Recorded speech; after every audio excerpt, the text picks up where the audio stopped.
हम लोग हर 27 आपको अवगत कराते हैं कि आज भी बिहार 70 साल बाद भी इतना गरीब क्यों है, आज भी बिहार में इतना ज्यादा भ्रष्टाचार क्यों है, आज ही बिहार में गरीबों को दबाया क्यों जाता है, उनके मौलिक अधिकारों का हनन क्यों किया जाता है।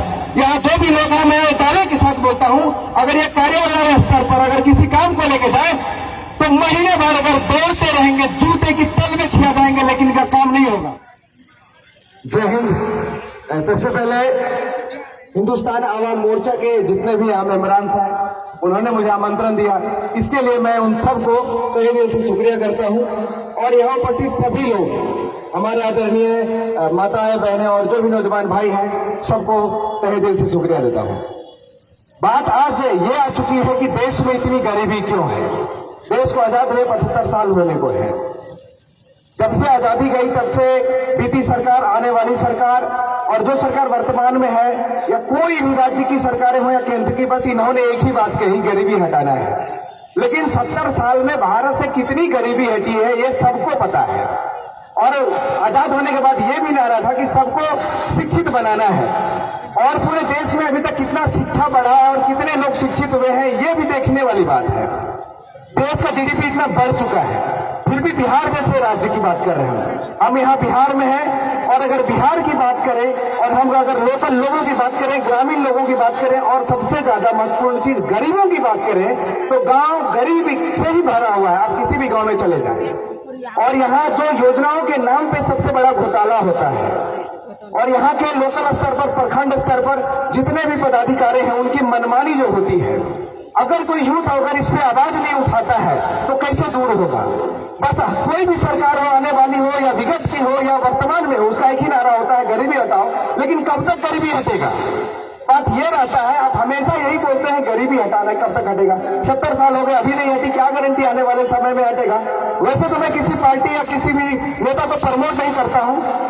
मैं एक राष्ट्रवादी तरीके से देश का सेवा करने का जिम्मा उठाया है मैंने, और मैं अपने यूथ भाइयों से और माताओं से भी विनम्र निवेदन करता हूं कि आप लोग भी अपना आवाज बुलंद करें। आपके लिए कोई लड़ने वाला नहीं आएगा।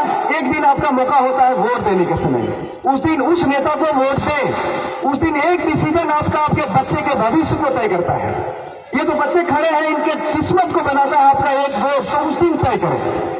हम लोग हर 27 आपको अवगत कराते हैं कि आज भी बिहार 70 साल बाद भी इतना गरीब क्यों है, आज भी बिहार में इतना ज्यादा भ्रष्टाचार क्यों है, आज ही बिहार में गरीबों को दबाया क्यों जाता है, उनके मौलिक अधिकारों का हनन क्यों किया जाता है। यहाँ जो भी लोग हैं, मैं दावे के साथ बोलता हूँ, अगर ये कार्यालय स्तर पर अगर किसी काम को लेके जाए तो महीने भर अगर दौड़ते रहेंगे, जूते की तल में खिया जाएंगे, लेकिन इनका काम नहीं होगा। होता है क्या?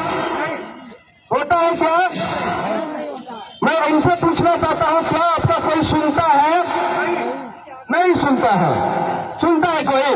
बोलिए जोर से, सुनता है कोई? क्यों नहीं सुनता? नहीं सुना है कोई हम लोगों का बात। क्यों नहीं सुनता है? बैठिए, हम बताते हैं। बस गरीबों के नाम पे वोट लेना, अशिक्षा फैलाना, समाज में धार्मिक संप्रदाय के नाम पे, जातिवाद के नाम पे लोगों को लड़ाना, मूर्ख रखना, यही तो राजनीतिक षड्यंत्र है।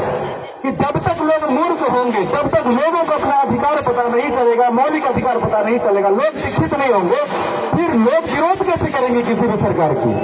और यही कारण है कि गरीब आज और गरीब होते, अमीर और अमीर होते जा रहा है, और जो शिक्षा है वो कितनी पिछड़ चुकी है, और बेरोजगारी चरम पर है। बिहार में बेरोजगारी चरम पे है। आए दिन विद्यार्थी सुसाइड कर रहे हैं, किसान आत्महत्या कर रहा है बिहार का।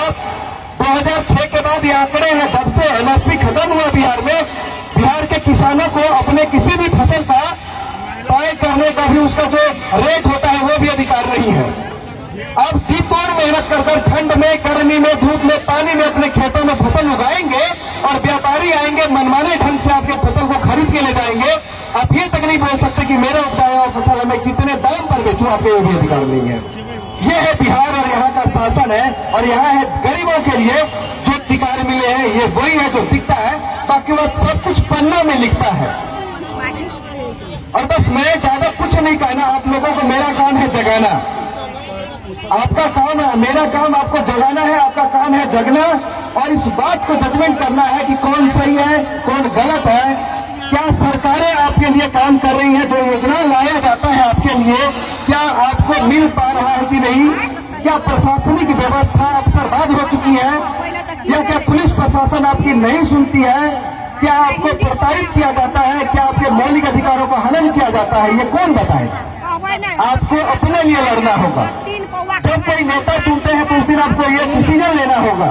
उस दिन ये तय करें कि आप किस तरह के नेता को चुनते हैं कि जो आपके समाज को चला सके, आपके राष्ट्र की उन्नति में भागीदारी हो। क्योंकि जब तक राष्ट्रवादी नहीं होगा किसी भी नेता, किसी भी जनप्रतिनिधि या किसी प्रशासनिक व्यवस्था के अंदर, तब तक देश तरक्की नहीं कर सकता है। और राष्ट्र किससे बनता है? एक लोग से, वही गरीबों से बनता है जो इस भारत के मूल नागरिक हैं। लेकिन सबसे ज्यादा अगर शोषण किया जाता है तो इन्हीं गरीबों का किया जाता है और किसी का नहीं किया जाता है। क्योंकि पूंजीपति और पूंजीवादियों का कोई जात नहीं होता, गरीबों का जात होता है कि जो कोई गरीब है जो गांव में रहते हैं, जाए उनके घर पे देख ले आज भी। अब मोदी जी का एक योजना जो प्रधानमंत्री आवास योजना था, उसका आंकड़ा गया था कि 2022 तक मार्च में जो भी राष्ट्रीय आवास योजना है वो मूलतः सभी गांव में लोगों के घर पक्के हो जाने चाहिए थे। लेकिन आज तक अभी भी बता दूं, गांव के 75% घर कच्चे के हैं। क्या आपके घर पक्के के हैं? लेकिन आंकड़ों में 22 तक दिया गया, बढ़ा के 24 कर दिया गया। आज तक घर पक्के के नहीं बने, कौन है जिम्मेदार? क्या सरकार है या जनता खुद है या यहाँ का प्रशासन है? ये हम मंच पे खड़ा होकर पूछ सकते हैं, लेकिन अगर गरीबों से पूछेंगे तो यहाँ जितने खड़े हैं ना, एक भी ऐसा लोग नहीं होगा जिसका घर बना होगा, लेकिन कागजों में ये महल में रहते हैं। अगर महल में रहते तो आए दिन आकस्मिक आग लग जाती है बस्तियों में, 100 के 100 घर जल जाते हैं। हमने खुद जाकर देखा है किसके घर जलते हैं, जिनके घर कच्चों के होते हैं। जो पक्के घर होते हैं वो नहीं जलते। अगर सरकार ने सबको पक्का घर बनाया तो क्यों नहीं जला? बस यही कहना है कि आप बस संभले और अपने अधिकार को समझें और आने वाले जो नेता है उनको चुने और एक दिन अपने वोट का पावर दिखाएं, ताकि आपका देश, आपका राष्ट्र, आपके बच्चे का भविष्य बच सके। उससे ज्यादा कुछ नहीं कहना है। जय हिंद।